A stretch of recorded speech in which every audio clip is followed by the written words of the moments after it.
जागो news today का text editor Roshan Kumar. आज मैं बात करने जा रहा हूं कुछ राजनीतिक लोगों से जो वोट बैंक के लिए कुछ भी करने को तैयार है। आज पूरे ऑल ओवर इंडिया में वक्फ बोर्ड का बहुत चर्चा है। आपने शायद टीवी में, न्यूज़ में आपको सुनने को मिला होगा वक्फ बोर्ड। वक्फ बोर्ड मतलब आप बोल सकते हो आपकी फादर की संपत्ति, आप जहाँ पे उंगली रख दिए हो वो उसकी संपत्ति है। वक्फ बोर्ड का ये दावा है।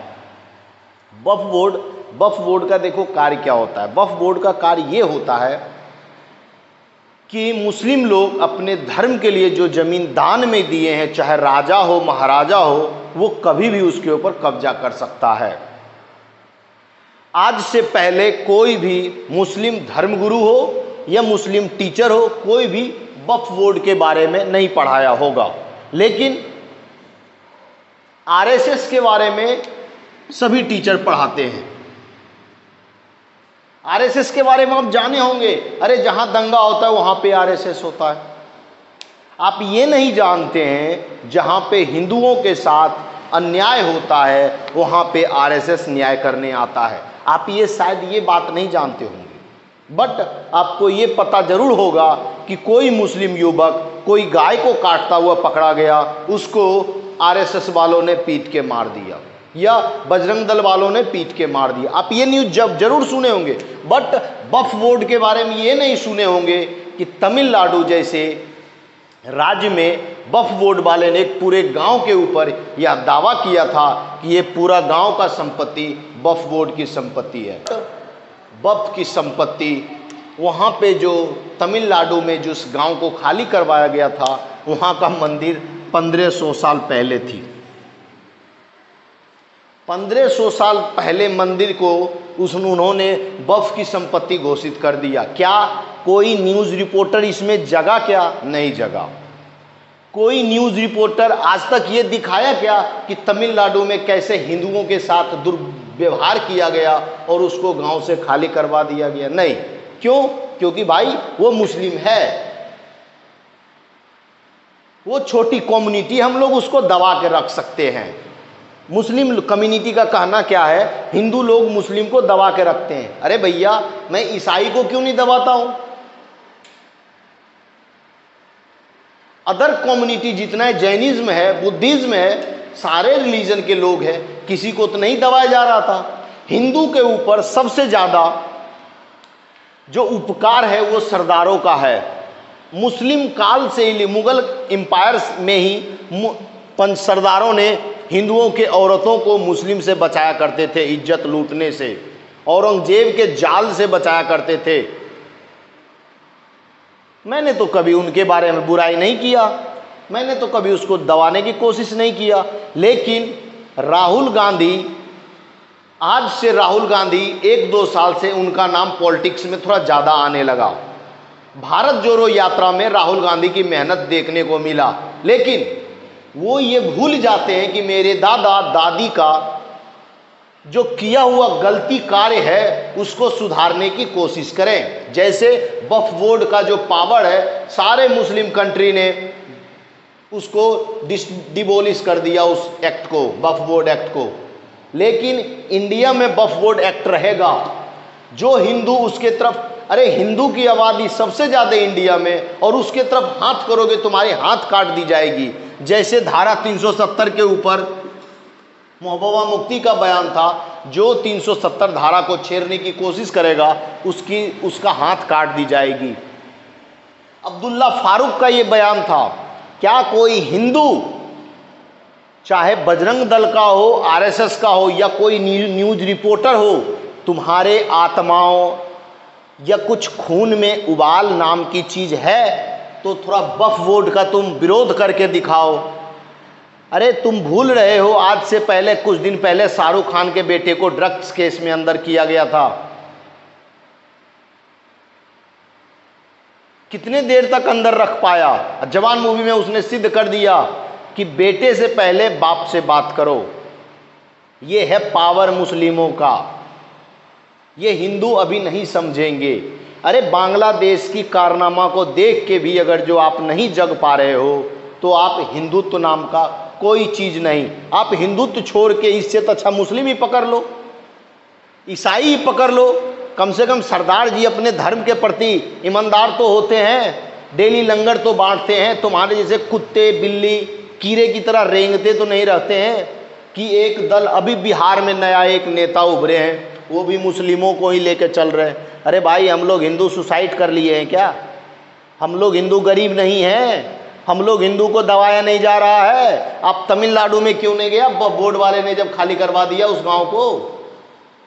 पटना में वक्फ बोर्ड ने एक जमीन के ऊपर दावा ठोक रखा है, क्यों नहीं गए आप? वहां पे तो बहुत बहादुरी दिखाते, वहां पे तो नेतागिरी दिखाते, तो लोग आपको पूछता भी। अरे हिंदू होकर हिंदुओं का कट्टर बन रहे हो, तुमसे बेकार और तुमसे घटिया इंसान धरती पे कोई हो ही नहीं सकता। जो लोग हिंदू होके हिंदुत्व का विरोध कर रहे हैं। वक्फ बोर्ड आज से 2014 का एक स्टोरी बता रहा हूं, तुम्हारे पैरों से जमीन हिल जाएगा। 2014 का आचार संहिता ही लगा था कि 123 एरियाओं का मनमोहन सिंह, जिसको इकोनॉमिस्ट बोला जाता है, जिसको उर्फ गूंगा भी बोला जाता है, कि उन्हें बोलने का अधिकार नहीं था। पता नहीं वो इंडियन कानून को पढ़े थे या नहीं पढ़े थे। हम मुख्यमंत्री, मुझे भी बोलने का अधिकार है। ऐसा तो मत कीजिए जो पीछे से रिमोट आया तो रोबोट की तरह आए, थोड़ा सा बोल लिए उसके बाद चल गए। आप इतने बड़े विद्वान थे, आपके सामने तो आज के टाइम में मोदी अमित शाह कोई बोलने लायक नहीं होता अगर जो आपने सही अपना एजुकेशन का यूज करता। अरे आपने तो सरदार हो के भी सरदार का कर्तव्य नहीं निभाया। 2014 में आचार संहिता लगते टाइम 123 संपत्ति, सरकारी संपत्ति का कब्जा छोड़ दिया और वक्फ बोर्ड का हवाले कर दिया। अरे टैक्स हम देते हैं, वक्फ बोर्ड का जो ये सर्वे होता है उसमें सरकारी पैसा लगता है। अरे बहन के, मैं हिंदू क्या हूं, पागल तुझे दिख रहा हूं? बहुत हिंदुओं ने बहुत कुछ सह लिया है, अब किसी काम का नहीं है। चाहे सही तरीके से खत्म हो जाए तो सही है, गलत तरीके से खत्म हो जाए तो सही है। अरे जो मैटर को करना या तो एक ही बार खत्म कर दो, नहीं तो राजनीतिक बीज क्यों बो रहे हो? हिंदू मुस्लिम में क्यों कचरा धार करवाने के चक्कर में नेताओं लोग पड़े हुए हो? आज तुमने वक्फ बोर्ड को जो इंदिरा गांधी ने पावर दे दिया, आज इस पावर को कौन खत्म कर रहा है? अगर जो कोई व्यक्ति इसके खिलाफ बोलने का आवाज उठाएगा, सारे राजनेता मिल जाएंगे और बोलना स्टार्ट करेंगे। अखिलेश यादव, आप तो यादवों का नेता है। अरे कृष्ण ने, आप कृष्ण के वंशज होते हुए भी वक्फ बोर्ड का सपोर्ट कर रहे हैं सिर्फ चंद वोटों के लिए। यही हाल हमारे तेजस्वी यादव जी का है। गाना लगा देंगे आरजेडी अकेले लड़तो रे। अरे अकेले अपने धर्म के लिए तो लड़ो, अरे वोट के, बट धर्म को बचाने के लिए अकेले तो बढ़ के करो। गाना तो लगा देते हो आप लोग अपना अपना चैनल पे, फटफट गाना लगाते हो।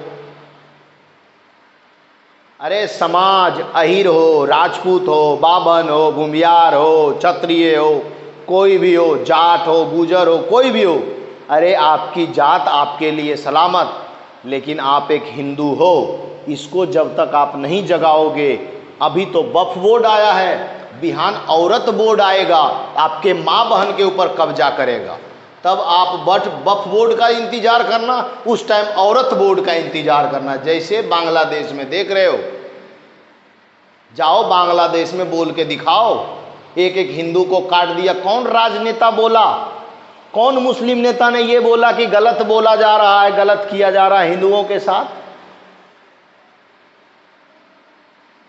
हैं ओवैसी पैलेस्तीन का झंडा लेके उतर गए थे कि इजराइल ने बेकार कर रहा, ये रहा मेरा पैलेस्तीन जिंदाबाद, सांसद में नारा लगा दिया। अरे मर जाओ, अपने धर्म को बचाओ, नहीं तो मर जाओ।